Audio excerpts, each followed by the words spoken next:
100 years legacy ఉండి 37 years పాటు మార్కెట్ని డామినేట్ చేసిన ఈ కంపెనీ ఇప్పుడు కనీసం ప్రాఫిట్స్ చేయడానికి కూడా కష్టపడుతుంది. Boeing is now a dreaded name in the world of aviation. 5 months, 2 major crashes and 1 plane.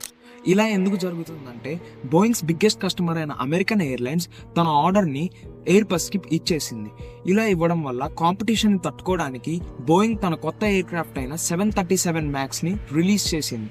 ఈ ఎయిర్ క్రాఫ్ట్లో MCA మాల్ ఫంక్షన్ వల్ల ఈ ఎయిర్ క్రాఫ్ట్ ఫ్రీక్వెంట్గా క్రాష్ అవుతూ వచ్చాయి. ఇలా ఎయిర్ క్రాఫ్ట్స్ క్రాష్ అవ్వడం వల్ల మార్కెట్లో ఈ ఎయిర్ క్రాఫ్ట్స్కున్న అనేది అయితే తగ్గిపోయింది. Now there are passengers who avoid or are scared to get on Boeing airplanes. ఒకప్పుడు బోయింగ్కి చాలా ఫేమస్ ట్యాగ్ లైన్ అనేది if it's not Boeing I ain't going. కానీ ఇప్పుడు తన షేర్ వాల్యూని 49% వరకు కోల్పోయి నాన్ ప్రాఫిట్ కంపెనీగా మిగిలిపోయింది.